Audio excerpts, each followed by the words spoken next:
Podcast Dongeng Kaladila. Di sebuah pagi yang cerah, selepas hujan turun dengan derasnya semalam, Bimo, seekor beruang coklat, bersemangat berlari-lari keluar rumah hendak menuju sungai.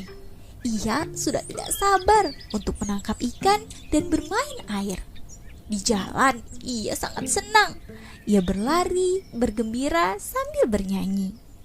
Tapi tiba-tiba ia berhenti dan ia berpikir lama sekali. Apakah aku harus melanjutkan perjalananku ke sungai?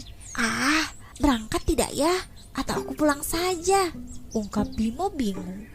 Ia baru ingat, jika hujan semalam turun, arus sungai pasti akan deras. Ia sedikit takut akan jatuh dan terhanyut oleh sungai.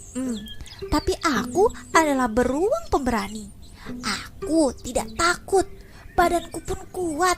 Pasti aku dapat mencari ikan di arus yang deras, ujar Bimo bersemangat. Akhirnya Bimo pun berjalan kembali sambil menari, bernyanyi, bergembira.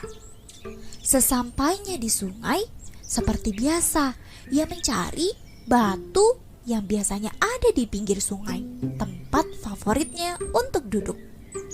Tapi teman-teman, setelah melihat ke kiri dan ke kanan dan ke kiri, Bimo tidak berhasil menemukan tempat duduk kesayangannya itu. Kemana ya batu kesayanganku? Aku harus duduk di dekat sana supaya aku bisa tahu tempat ikan terbanyak, ungkap Bimo. Akhirnya ia mendekati sungai. Ia melihat ternyata batu tempat biasanya duduk sudah terendam oleh arus yang sangat tinggi. Bimo juga mendengar suara gemuruh arus sungai yang berbeda dengan biasanya. Kali ini terdengar lebih keras. Tapi teman-teman ingat kan, Bimo adalah beruang pemberani. Ia pun tidak takut. Aku tidak takut dengan arus sungai ini. Aku akan masuk ke dalamnya. Aku adalah beruang pemberani. Arus sungai tidak akan mengalahkanku untuk bersenang-senang. Bimo yang percaya diri langsung memasukkan kaki kiri dan kaki kanannya. Memang pada awalnya Bimo merasa aman. Tapi Bimo tidak merasa cukup. Ia ingin masuk lebih dalam lagi untuk mencari ikan yang lebih banyak. Di saat itulah kaki Bimo yang ingin melangkah merasa sangat-sangat berat. Badannya mulai bergoyang-goyang. Ia pun merentangkan tangannya untuk menjaga keseimbangan. Tapi badannya tetap saja mulai goyang ke kiri, goyang ke kanan, mundur ke belakang, maju ke depan. Kakinya sudah tidak kuat untuk menopang arus air yang sangat-sangat deras. Dan akhirnya Bimo pun jatuh ke dalam sungai.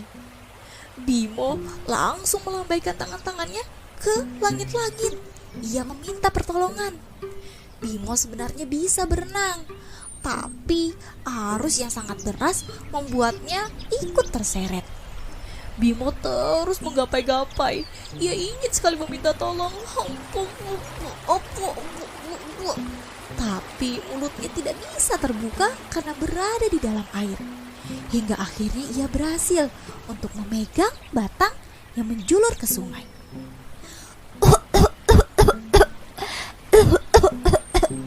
Bimo terbatuk-batuk karena air yang masuk ke dalam tenggorokannya. Setelah berhasil meraih cabang pohon tersebut, Bimo akhirnya naik ke permukaan. Ia berdiri, mengeringkan bajunya, dan kemudian berjalan menuju rumah. Sepanjang perjalanan, Bimo merenungi apa yang telah terjadi. Ia sadar ia adalah beruang pemberani. Tapi ternyata berani saja tidak cukup. Ia perlu juga berhati-hati. Karenanya, Bimo memutuskan untuk pulang dulu.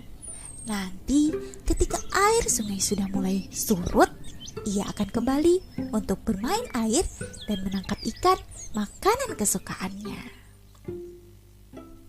Cerita ini disadur dari buku KPK yang berjudul Pure.